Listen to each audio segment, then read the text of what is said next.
in, and that thing that fills it back in is God. Anytime a change happens, we need to look back to God. He's the one who can actually answer all of our change issues. But going back to the idea of personal change, how long has it been since you tried to make some type of life change in yourself? Maybe it was January 1st. You know, you decided to set a goal for yourself. You had a New Year's resolution, and you said, this year I'm going to do it. You set a personal goal for yourself. And maybe you are like I am when it comes to issues of personal change. Maybe you go through the same journey whenever you go through an aspect of personal change. I think the journey looks something like this. It's almost like what you might find on a shampoo bottle. And it basically looks like this. Identify the weakness, work on the weakness, fail at it, and repeat. That's generally, I think, the way a lot of us go through issues of personal change. We try to make some changes, and then something happens and we fail at it. We don't succeed. We don't achieve the change. It's not lasting. How many times have you been on a diet? How many times have you started an exercise program? How many times have you decided to stop watching a particular show, start reading a book, read the Bible, anything? How many times have we tried to do something, failed at it, and then just decided, well, let's start over again?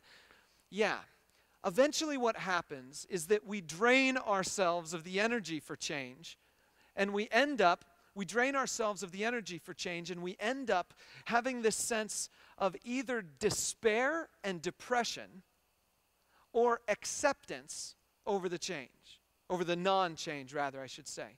A depression that says, I'm never going to change, or an acceptance that says, I'm never going to change. And we just kind of get that in our minds that we're not exactly sure how to handle personal change. And the older you get, the harder it is, because the more times you've disappointed yourselves. Am I speaking truth to anybody? Do you kind of understand where I'm coming from? Today, I want to do something. I just want to share with you my goal right from the beginning. This is my goal. I kind of gave you a hint at it already, but my goal is to spark in you a renewed desire for personal change. Number one, a renewed desire for personal change. And then secondly, I want to give you 3 tools that you can use to actually achieve it and to have it be lasting in your life. Does that sound interesting? Do you think maybe we could have a good time this morning looking at this kind of discussion? The reason I want to do this is that I am personally convicted that the power lies within every human soul to make positive, lasting, sustained change. And I'm just not talking about something political like the world around us changing or that your job is changing. I'm talking about us personally on an individual basis, that you and I can actually become better people every day of our lives for the rest of our lives. I believe every human being has that in them. I believe you have it in you. I believe that I have it in me. And do you know how I know that? It's because the Bible tells me that I have been created and you have been created in the image of God. And that means if we've been made in the image of God and we currently are not living the image of God, then there is a direction to our lives to become more and more the image of God. That means that God has designed you to daily become more and more like Him.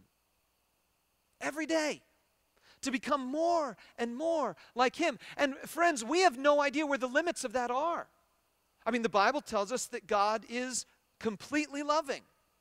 And if we're going to become more and more like Him, maybe that means for us, we can become completely loving. And the Bible tells us that God Himself is completely wise. He knows how to make the right choices all the time. If we become more like God, maybe we'll become wiser and have a better opportunity of making smart choices. And you know what? The Bible even tells us that God is all-powerful. He can do everything He wants to do. And the Bible never tells us what the limit is on how close to God we can get in those things. But it does say that with God in us, with God with us, we can do all things.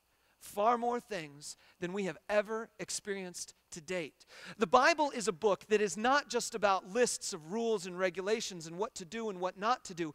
It is a book about becoming. It's a book about the kind of people we can be. And so it consistently shows us who God is and who we can be. I'm convinced that we have it within us, that we have the power accessible to us to become the people God designed for us to be, to grow ever increasingly more and more like God himself. That's the model Jesus set for us. There's a man named C.S. Lewis, and he wrote an essay a while ago called The Weight of Glory. You might know C.S. Lewis from the Chronicles of Narnia. Yeah, he's the same guy who wrote The Lion, the Witch, and the Wardrobe, and Prince Caspian, and the other books which will become movies soon. He's a guy who embraced the mystical, indescribable kind of aspects of the divine nature of God.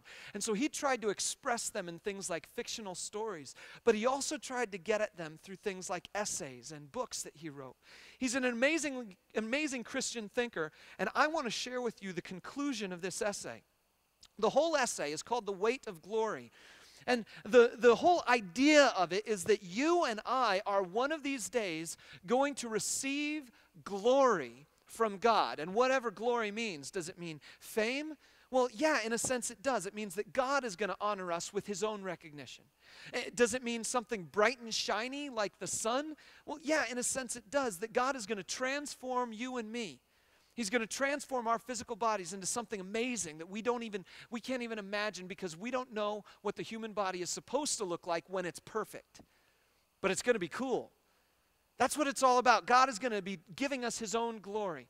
And so at the end of this essay, to try to tie it all together, I wish I could just read you the whole thing, but to try to tie it all together, he tries to get us to look at other people through the eyes of this glorification process that we're in.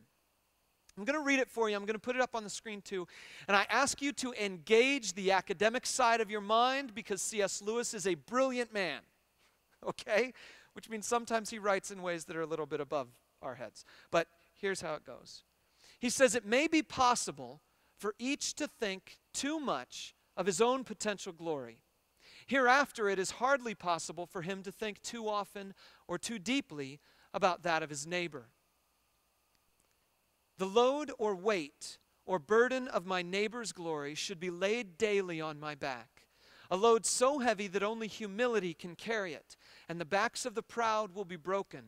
It is a serious thing to remember that the dullest and most uninteresting person you talk to may one day be a creature which, if you saw it now, you would be strongly tempted to worship, or else a horror and a corruption such as you now meet, if at all, only in a nightmare. He's talking about when we enter heaven, our bodies, our lives are going to be transformed, and if